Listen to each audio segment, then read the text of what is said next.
Olá, tudo bem? Hoje falaremos sobre União Europeia e aproveitaremos também para falar um pouco da Rússia, né? Não podemos esquecer que a Rússia é um país eurasiático, né? Um pedaço da Rússia, a parte mais desenvolvida, mais populosa, né? Da Rússia está na Europa, né? E o restante do país está na Ásia, né? Então, já que vamos falar de União Europeia, aproveito também para falar um pouquinho da Rússia e das relações entre União Europeia e Rússia, né? Que é uma coisa interessante porque, em função daquele período da Guerra Fria e do pós-Segunda Guerra, a Rússia é a maior herdeira do que foi a União Soviética, né? E terminou em 91. Foi dissolvida em dezembro de 91.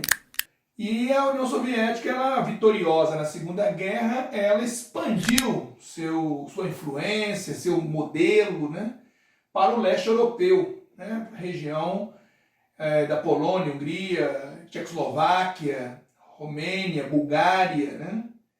Então, além de outros dois países que ficaram seguindo o modelo socialista sem serem alinhados com a União Soviética, né, mas também seguiram o modelo socialista, que foi o caso da Iugoslávia e da Albânia, né, dois países que também adotaram o regime de partido único, né, partido comunista no poder. Embora, volto a repetir, não estivessem alinhados com os soviéticos. Né, a Albânia findou rompendo com a União Soviética e se alinhando com a China, que também, por sua vez, no início da década de 60 também tinha rompido com a União Soviética, né, a China, e a Iugoslávia, governada pelo Tito, também rompeu com a União Soviética. Mas, tanto a Iugoslávia como a Albânia adotaram um regime socialista também, né, até o final dos anos 80.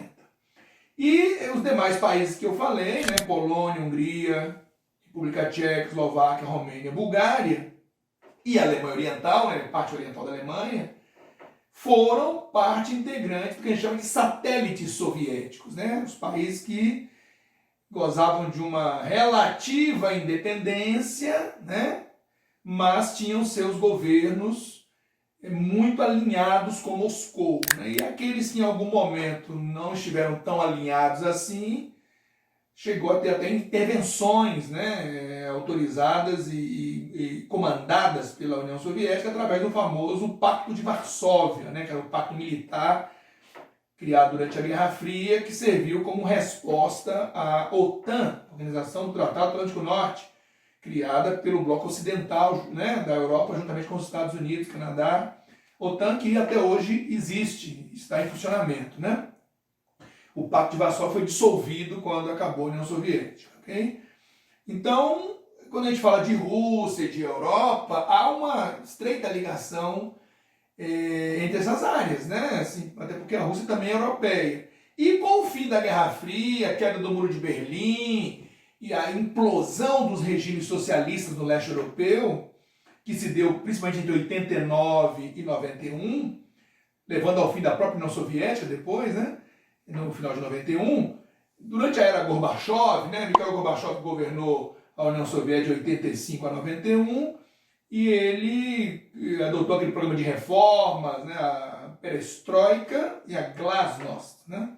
Perestroika, a reestruturação econômica e administrativa, Glasnost, a transparência, a abertura política, né, o fim da censura, né, permitiu eleger deputados do povo, né, permitiu que a imprensa se manifestasse livremente, né, artistas. Então, essas reformas do Gorbachev ficaram levando à implosão da União Soviética. O país já estava muito comprometido por conta da dificuldade de acompanhar, né, a revolução técnico-científica informacional dos anos 70, e um sistema também baseado em propriedade estatal, não concorrencial, né?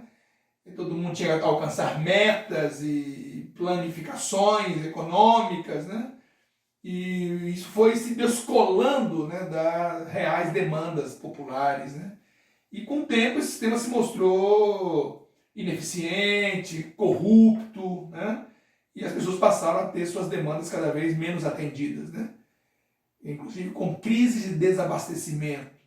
Então, somada a sentimentos nacionalistas, né, porque a União Soviética era um império, né, o antigo Império Russo, que virou o Império Bolchevique após a Revolução de 17, a famosa Revolução Russa, né, que levou o Partido Comunista ao poder, e a União Soviética era um gigante, né, de centenas de nacionalidades, vários dialetos e alfabetos, né, 11 fusos horários, né, então 22 milhões de quilômetros quadrados, 22 milhões e 402 mil, né, quilômetros quadrados, é um gigantão com várias nacionalidades ali dentro, que findou implodindo pela insatisfação social, econômica, política, né, e o nacionalismo aflorou também. E aí findou que ela se esfacela, né, e os países que estavam sob sua forte influência no leste da Europa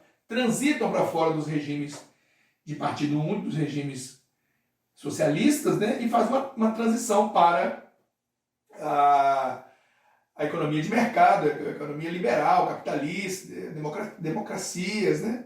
E aí vai haver uma fase em que esse antigo leste europeu, antiga cortina de ferro soviética, né, também chamada assim pelo Churchill, né, o ex-primeiro-ministro britânico, esses países vão começar a aderir à União Europeia. Então, e isso, de certa forma, incomoda muito a Rússia, né? Porque a Rússia vê o seu antigo espaço de influência, ser convertido à União Europeia, muitos deles aderiram à OTAN, né? E aí tem uma questão militar, estratégica, de segurança da própria Rússia, que é colocada em xeque, né?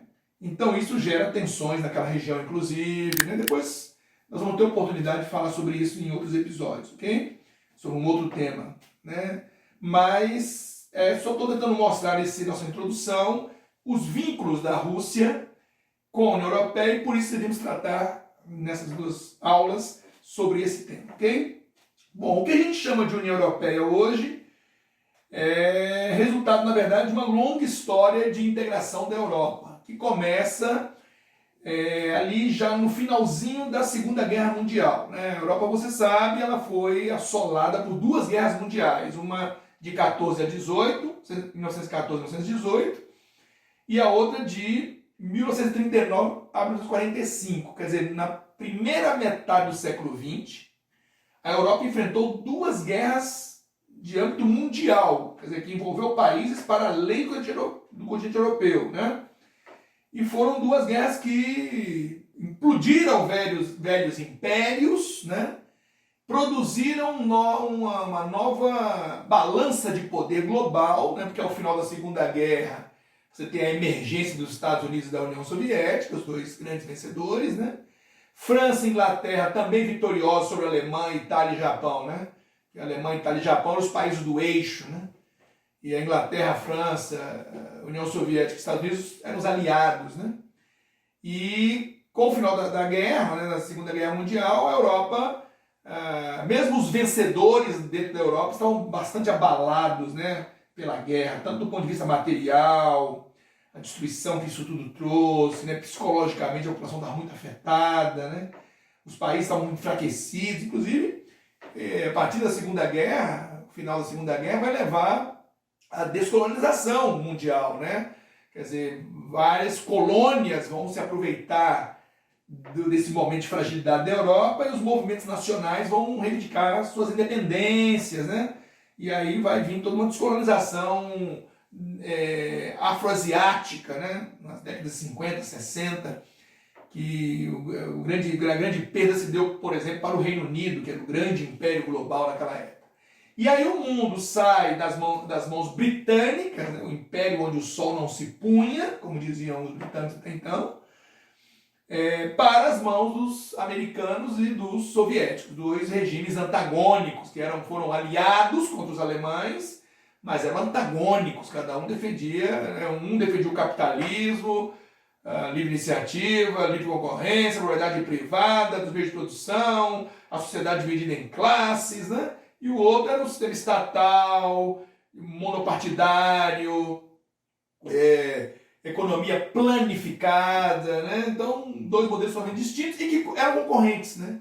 E havia um grande temor dentro da Europa e para os Estados Unidos também, ao final da Segunda Guerra, da expansão do socialismo no mundo. Né? Daí nasceu a famosa doutrina Truman, né? Do presidente Harry Truman, de contenção do socialismo no mundo através de alianças militares, ajuda econômica, né? Eventualmente guerras regionais patrocinadas ou até envolvendo um dos dois. Né? Nunca houve enfrentamento direto, por isso não é Guerra Fria, mas houve enfrentamentos, pelo menos uma das partes envolvidas diretamente na guerra, houve na Guerra da Coreia, na Guerra do Vietnã, na Guerra do Afeganistão, né? E guerras que eles patrocinaram o mundo afora. E aí está a corrida armamentista, a corrida espacial, são pilares desse modelo do pós-guerra, Segunda Guerra e do mundo bipolar, né? Da Guerra Fria. E a Europa estava assim, né, no final da Segunda Guerra, destruída, dividida por duas potências não europeias tradicionalmente, né, porque a Rússia é eurasiática, né, e os Estados Unidos estão na América, né, e aí houve um espírito dentro da Europa, né, de integração entre eles, né, uma maneira deles se fortalecerem e de se ajudarem mutuamente na reconstrução no pós-guerra, foi buscar associações regionais, pactos comerciais, né, acordos regionais. E o primeiro exemplo disso é o Benelux, a reunião entre Bélgica, Nederland, que é a Holanda, os Países Baixos, né, e Luxemburgo, né, 3 pequenos países ali entre a França e a Alemanha, né, 3 vizinhos, e que resolveram se aproximar, se unir, viabilizando trocas comerciais entre eles, reduzindo barreiras, né? E com isso nasce um embrião de um bloco regional dentro da Europa, isso em 44, quer dizer, ali no finalzinho da guerra. A guerra terminou em abril, maio de 45, né? Então esse é o primeiro passo. Daí eles evoluíram num segundo momento para a Comunidade Europeia do Carvão e do Aço, o Tratado de Paris, que eles chamam, né? A SECA, né? A Comunidade Europeia do Carvão e do Aço, que é o verdadeiro embrião do futuro, da futura Comunidade Econômica Europeia, o mercado comum europeu, né? A SECA, como o nome já propõe, é um pacto siderúrgico. Né? Os países se reúnem para poder produzir conjuntamente o aço, né? Mas ele é mais do que isso, né? Ele é um cachimbo da paz que eles estão fumando, na verdade, ali, né? As 6 nações fundadoras da SECA, que seriam os 3 do Benelux, Bélgica, Nederland, Holanda e Luxemburgo, né? Mais Alemanha, França e Itália. E aí você pode achar estranho, né? Porque nessa meia dúzia aqui de países, esses 6 países fundadores da SECA, você está vendo Alemanha e Itália ao lado de França, ao lado de Bélgica, ao lado de Holanda, né? Países que a Alemanha lutou contra, invadiu, né?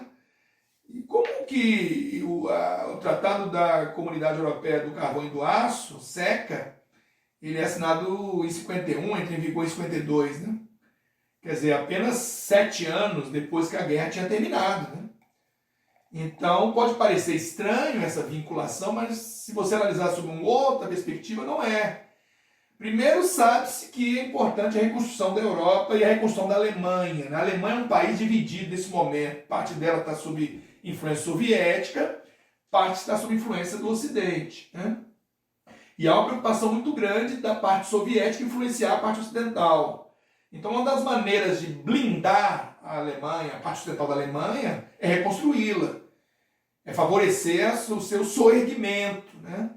A Primeira Guerra, após a Primeira Guerra, o Tratado de Versalhes mostrou-se terrível. Ele empurrou a Alemanha para a Segunda Guerra, né? Então ninguém quer repetir mais essa fórmula, né? Então a ideia é essa de trazer a Alemanha para dentro do mundo capitalista cada vez mais, ser bem sucedida na sua reconstrução, ter uma reconstrução rápida, né? E com isso afastar o fantasma do comunismo, né? Vamos chamar assim. Já havia esse temor naquele momento. E outra coisa, para selar a paz na Europa, com certeza é necessário fundir os interesses franco-germânicos, né? Quer dizer, a França e a Alemanha vinham desequilibrando a Europa constantemente, né? Você teve Guerra Franco-Prussiana, né? Na segunda metade do século XIX, você teve a Primeira e Segunda Guerra Mundial opondo, né, a Alemanha e França. Então a rivalidade franco-germânica, né? As disputas pela Alsácia e Lorena, Sarre e Ruhr, né? 4 áreas ali na fronteira entre a França e a Alemanha, né? Eram notórias, né? E estavam levando a Europa a se autodestruir, né? Em 2 guerras mundiais em curto espaço de tempo. Então eles resolveram selar uma paz entre a França e a Alemanha, compartilhando aquilo que eles tinham interesse tanto um pelo outro, né? Áreas estratégicas de matérias-primas, inclusive na produção do aço, né? Então esse é um lastro importante do que será o mercado comum europeu, a comunidade econômica europeia, que um dia virará a União Europeia, né? Até hoje, esses 2 pilares sustentam esse bloco, né? As 2 vozes mais ativas, né? Com maior envergadura dentro da União Europeia é França e Alemanha, né? E aí você entende por quê. Você pode estar achando estranho eu não estar falando do Reino Unido, né? Aqui, né? Que é um dos vitoriosos da Segunda Guerra, um dos grandes responsáveis, né?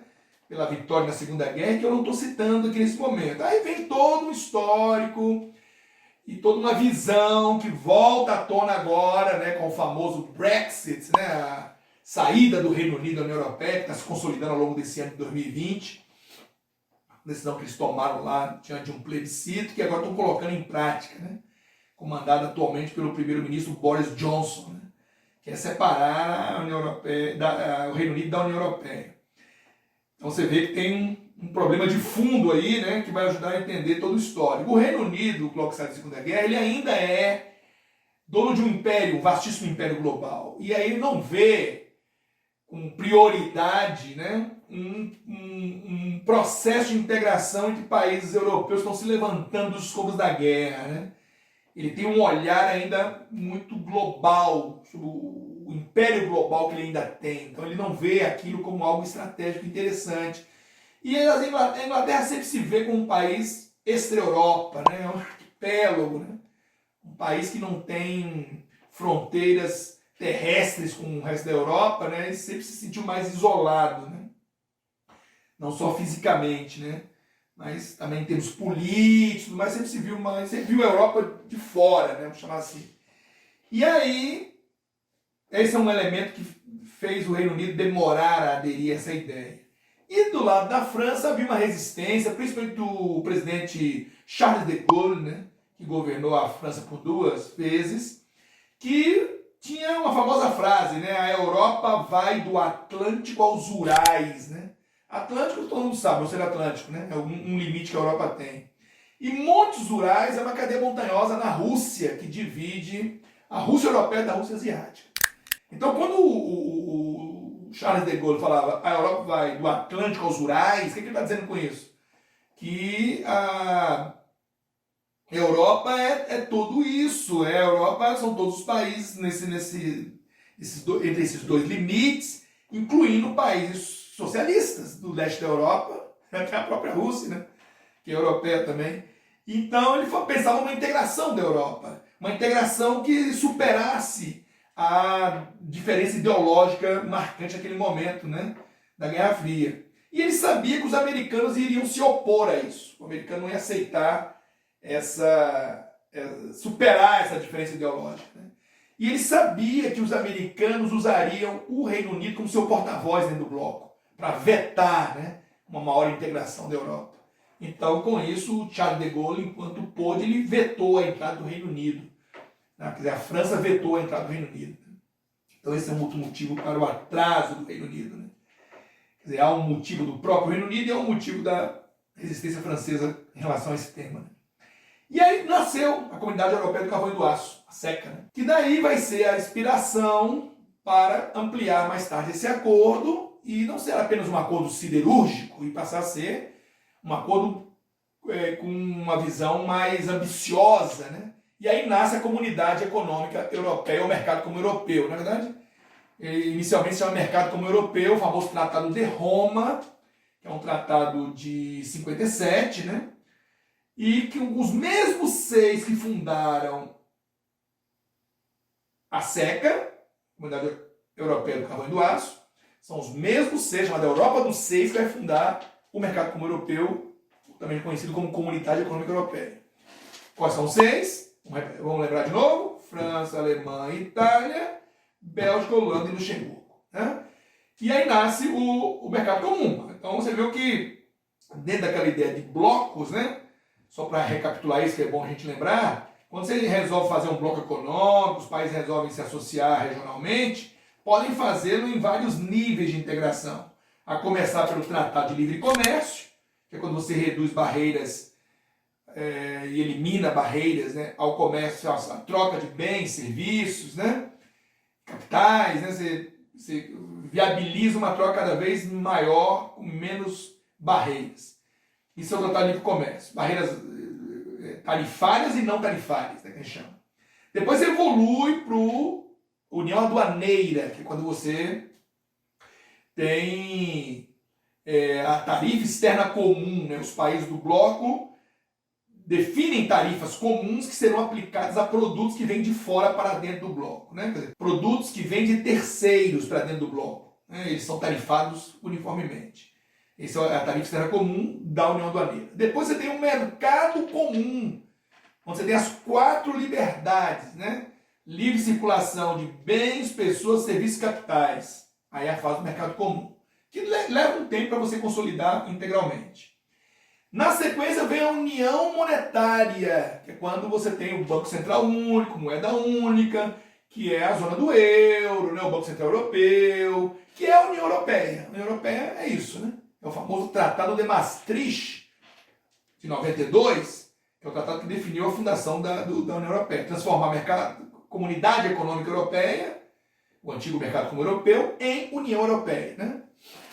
E depois temos mais um tratado, em 2009, o Tratado de Lisboa, que aí produziu uma união política, né? Que aí tentar a convergência das políticas fiscal, tributária, ambiental, previdenciária, né? Quer dizer, tentar uma unidade maior em termos de políticas públicas do bloco, né? Então esses são os estágios, aí você já chega na união política, né? Então só para você acompanhar. Então, o Mercado Comum Europeu, também chamado de Comunidade Econômica Europeia, foi fundado no Tratado de Roma, né? Com esses mesmos 6. E em 1992, o Tratado de Maastricht fundaria então a União Europeia, a zona do euro, né? Já tinha tido um ato único assinado em 86, já prevendo, né, uma série de adaptações e ajustes para poder preparar terreno para a moeda única, né? Então eles tinham que consolidar as 4 liberdades, né? Até o início dos anos 90, para daí poder partir para a zona de moeda única.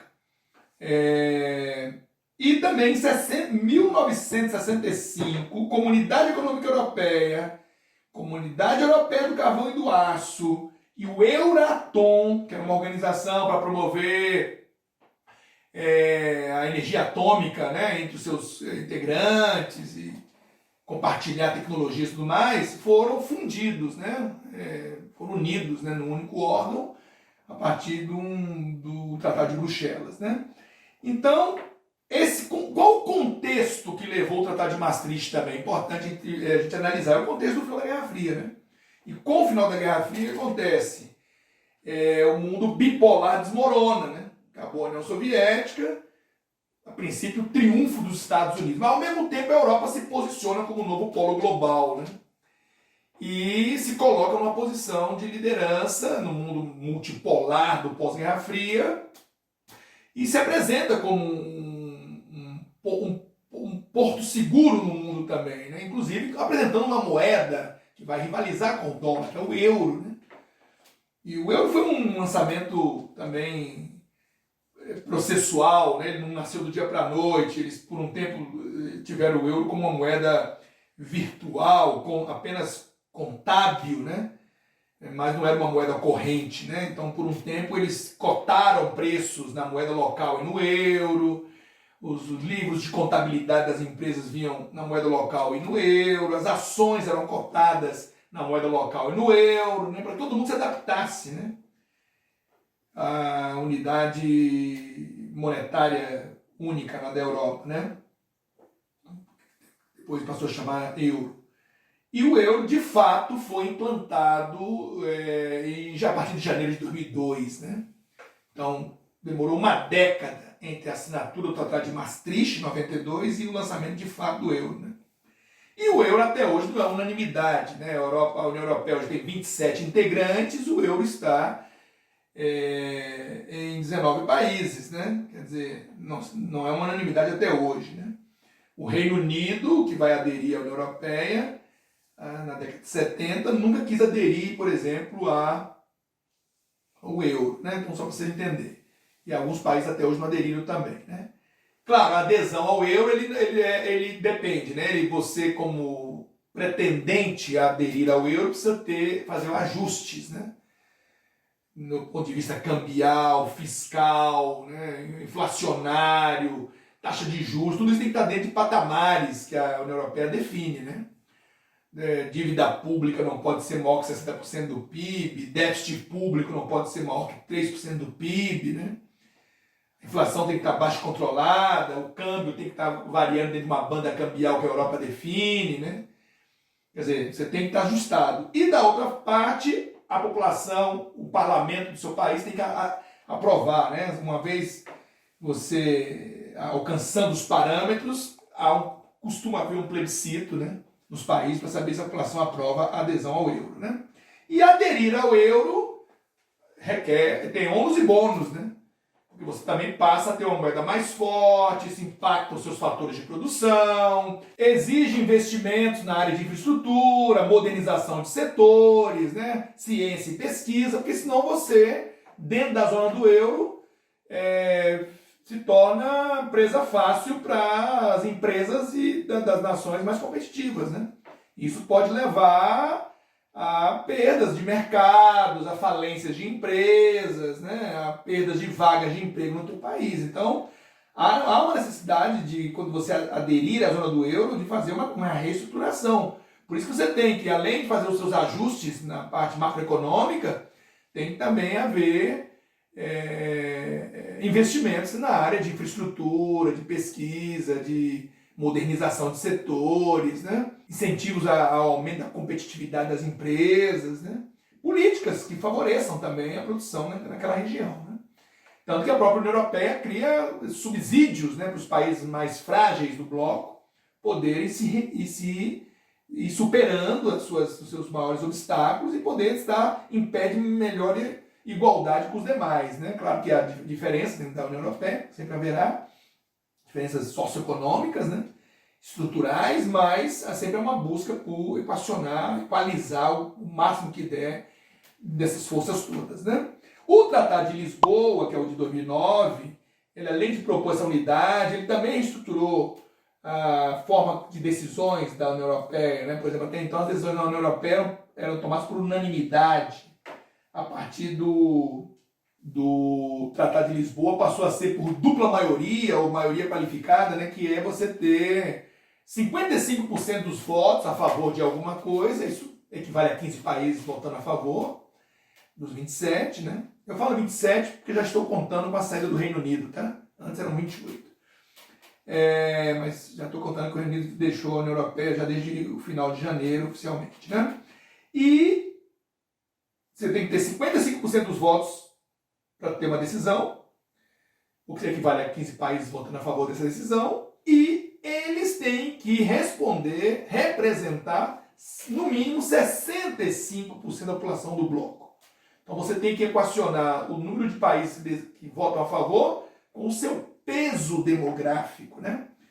Para que você não tome decisões sem que os gigantes demográficos estejam presentes, né? Em compensação, países menores podem se reunir e tomar a decisão de vetar uma decisão, né? Eles também criaram essa prerrogativa, né? 5 países podem se unir e dizer não a uma decisão, né? Então, esse é um outro lado dessa moeda. Então, também a partir do Tratado de Lisboa se decidiu por um presidente da União Europeia que seja eleito, né? Pela própria estrutura do bloco, né? E essa eleição leva o cara a ficar no comando por 2 anos e meio, com direito à reeleição para 2 anos e meio, para mais 2 anos e meio. Ele pode ficar 5 anos no comando. E antes era presidente rotativo a cada 6 meses. Eles mudaram um pouco isso para dar uma longevidade maior aos gestores, né? Os caras que vão representar a União Europeia, ter um horizonte maior de decisão, de planejamento, né? De execução, né? Porque estava muito curto os períodos. Então o Tratado de Lisboa fez esses ajustes para tornar a União Europeia mais dinâmica, né? Porque muitos europeus se ressentem da União Europeia, reclamam dela, porque acham que ela é lenta, burocrática, é um mundo à parte, né, da Europa, né, que não está inserida no cotidiano, nos dilemas, nos desafios da Europa, né? É como se fosse uma ilha lá, né? E das decisões que eles tomam, pouco afeta o europeu, ou pouco está afinado com o europeu. Então, eles tentaram dar um ar de maior agilidade à União Europeia através dessas mudanças, né? Passou a ter também um comissário que representa as relações exteriores, o comércio exterior, né? Para falar em nome da União Europeia, né? Então, assim, o Tratado de Lisboa deu uma estruturada também, né, nessa parte decisória, né, e tudo mais da União Europeia. Tranquilo? Bom, é importante você entender também que existem países que são candidatos à União Europeia, que até hoje não aderiram à União Europeia, né? Mas estão numa fila como candidatos. Antes disso, vamos só lembrar quem são todos os países que compõem a União Europeia, né? Nós começamos com 6 fundadores, tá lembrado aí, né? Vou repetir, tá? França, Alemanha, Itália, Bélgica, Holanda e Luxemburgo, 6 fundadores. Em 73, nós tivemos a adesão do Reino Unido, da Grã-Bretanha e Irlanda do Norte, né? O nome completo do país, né? Que aí você sabe, né? Escócia, País de Gales, Inglaterra e Irlanda do Norte, né? Então, Reino Unido, da Grã-Bretanha e Irlanda do Norte, mais República da Irlanda, que é aquele pedaço da ilha da Irlanda independente, né? O outro pedaço da Irlanda do Norte, que faz parte do Reino Unido, e Dinamarca. Esses foram os 3 que aderiram em 73, que é a primeira leva de adesões, né? E os 6 viram 9, né? Aí nós temos a chegada do Reino Unido. O que aconteceu? Charles de Gaulle já não tinha voz mais ativa na França nessa época, né? Não tinha mais poderes lá dentro.